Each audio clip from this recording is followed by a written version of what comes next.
QuickBooks Pro Desktop 2021. Forward contract for speculation that foreign currency will strengthen. Overview. Let's get into it with Intuit. QuickBooks Pro Desktop 2021. Here we are on the desktop. We have our QuickBooks program here. We're going to be opening up the QuickBooks program, setting up a new company file, practicing multiple currencies and forward contracts within it.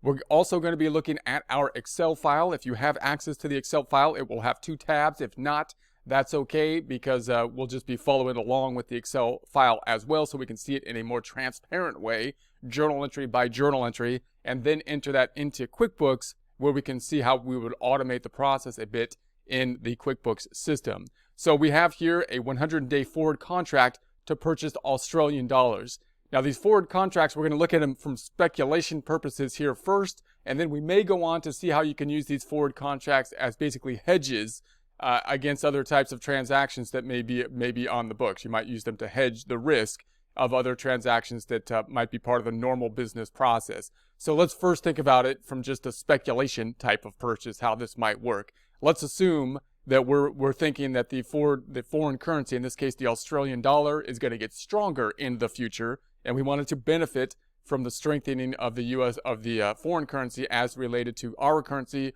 Our currency is going to be the US dollar in this case. So we might set up a contract such as this, where we would work with the broker and we'd say we want a receivable. We're going to set up the receivable that we're going to be receiving in 120 days for, and it's going to be receiving the foreign currency, which is going to be the 100,000 Australian dollars, which we're going to have to convert in some way to put on our books, which will be the US dollar equivalent.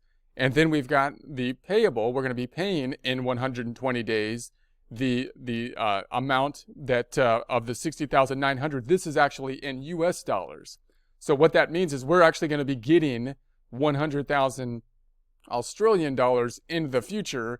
And the fact that we do not have them right now, and it's going to be 120 days later, means that there's speculation. What's going to be the exchange rate compared to the US dollar to the Australian dollar in the meantime? You know, is it going to strengthen or weaken? We would like it to strengthen in this case, because if we're going to be getting 100,000 units in a foreign currency, we would like those currencies to be stronger than when we set up the contract at the beginning. So we're betting basically here that the foreign currency is going to be stronger than we originally, put it on the books for at this point. And then we're going to be paying at the end of the contract the amount that we originally agreed on in US dollars. And the US dollars will stay constant for us because that's going to be our current currency. So we're betting then that the Australian dollars are going to be stronger over time than we originally planned versus the US dollar. Now, this is a little bit tricky because when you put it on the books here, we're not going to be using then the spot rate at the point in time we put it on the books. We're actually going to use a forward rate, a speculative rate.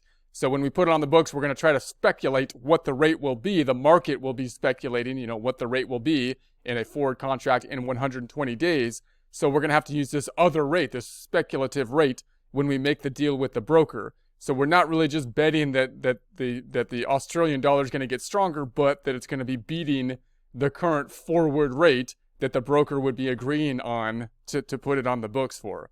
So that's going to be something that'll be a little bit of a twist when we set it up in QuickBooks, which basically downloads the spot rates. So now we got to think about, well, what's the difference between a spot rate and a forward rate, and when might we use the two, and then how can we put that into the QuickBooks system? Okay, that's going to be the general idea. Then as time passes, of course, we'll see how this pans out, and then we'll go the 120 days and see how it works out. So that's going to be the overview. Let's go ahead and then open up our QuickBooks file. I'm going to set up a new company file to do this. So I'm going to go into QuickBooks, and it opens up to my prior company file we had open. I'm going to close this company file, then open up a new company file. Now, you could just do it straight from here by going to the File tab, File drop down, and then saying New Company File. That then would close this file and start a new one. But I like to close the company file here and just show us where we can map and see where that file is.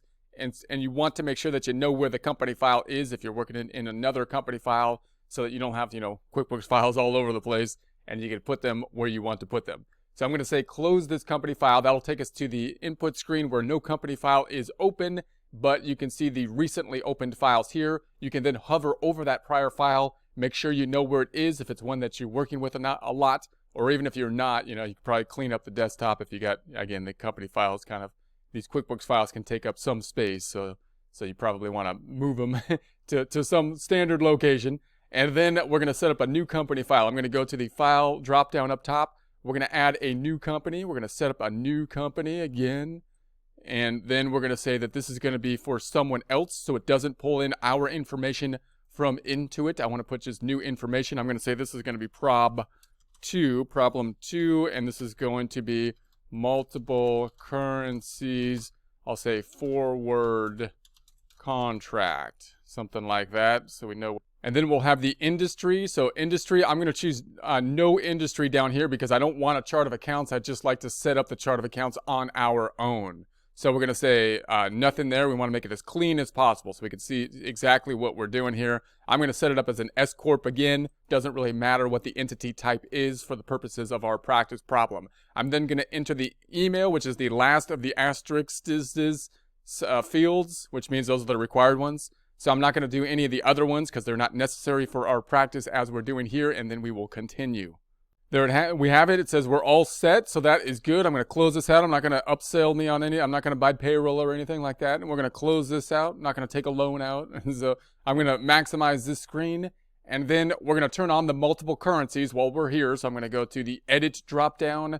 Let's go to the Preferences down below, Edit, and then Preferences. We want to then go to the Currencies, multiple currencies.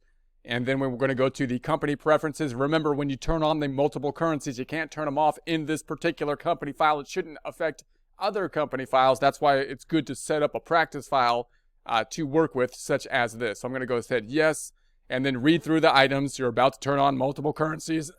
Once you turn on multiple currencies, you can't turn it off. That's in this company file. So if you haven't backed up your company file recently, we recommend that you click no and create a backup before turning multiple currencies on. So if you back up your company and then restore it, then it'll be restored if you had not turned on multiple currencies before that point, to the point where it didn't have the multiple currencies turned on. And so that could be a good safeguard. You won't be able to use Insights, Income Tracker, Bill Tracker, create batch invoices, or batch delete void transactions. You won't be able to select multiple customers in the invoices for time and expense window. You won't be able to exchange information with QuickBooks Mac or copy your company file to work with it. Online payment of invoices doesn't work with multiple currencies. All right, so I'm going to say, yeah, that's okay. I've read all the stuff. And then I'm going to say that we want the US dollar as the currency that we're going to be using, and that's my currency that I'm going to typically use. These are others in the default. They do have option for more currencies as well. So we're going to say that the US dollar will be our default currency, and then the Australian dollar in this case will be the one we will be working with for our forward contract. So I'm going to set that up. It closes all the windows, so then you got to open it all back up. But we didn't have anything open like in the first place, so it shouldn't be a big problem.